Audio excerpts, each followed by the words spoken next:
surviving kids that come and they basically do counseling in the morning, and then we do fishing, boating, archery, pellet gun shooting, 22 shooting with them in the afternoons to keep them engaged. And the good part is we can maybe get them back involved in that sport that they haven't done since their mom or dad had passed.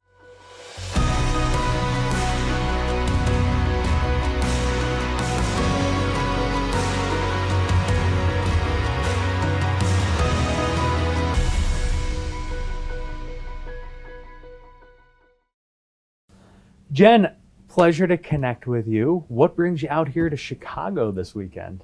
COPS is what brought me here, the national convention, and it's really because I'm connected with a lot of the COPS organizers through COPS Kids Camp that comes to Wisconsin every year. Gotcha. So that's how I originally became involved in the COPS program, but they are all my friends, and there's like, you really need to be here for this. No doubt. Now you're in law enforcement? Yes, I'm a game warden in Wisconsin. Awesome. How long have you been doing that?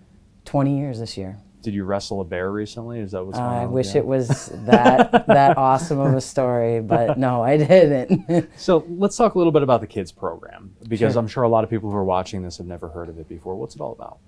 So COPS Kids Camp basically formed about 15 years ago when Susie Sawyer came to our chief and asked if we could be a part of their program, which the kids do counseling sessions in the morning, but at that time they really didn't have anything for them to do in the afternoon.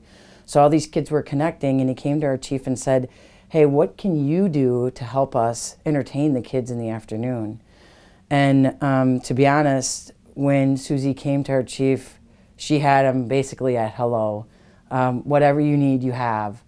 So it was an opportunity for our department, the Wisconsin Department of Natural Resources, to really get involved in these kids with activities that maybe they haven't had a chance to do with their family since their loved one had passed. So the kids program is surviving kids that come and they basically do counseling in the morning, and then we do fishing, boating, archery, pellet gun shooting, 22 shooting with them in the afternoons to keep them engaged. And the good part is we can maybe get them back involved in that sport that they haven't done since their mom or dad had passed. No doubt. You know, I was talking to someone about the kids camp last night, and they said that one of the things that really tied these kids together was they could talk to other kids about their parents being killed. And that's not something that sometimes they would get in trouble for talking about that in school. How do you guys begin to have those conversations with the kids? Like, how do you process that?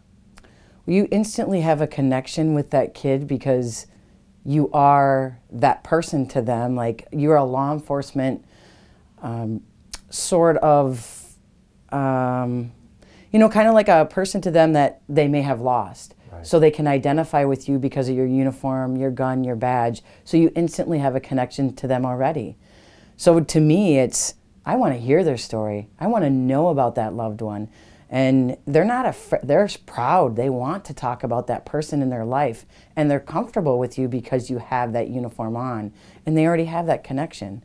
So to me, I want to hear your story.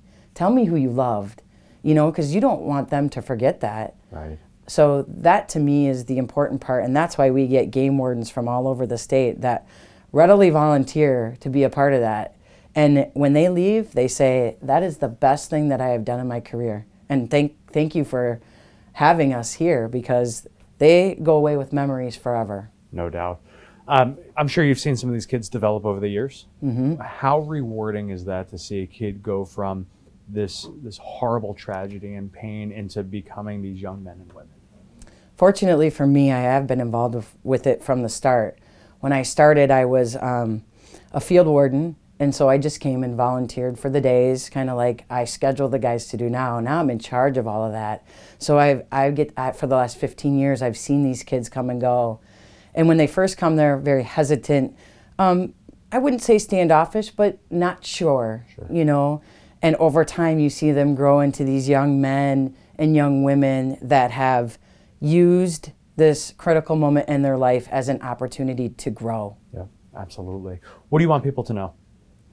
I want people to know that these kids are still kids and they want to just be normal, but this critical thing that happened to them makes them feel maybe not normal.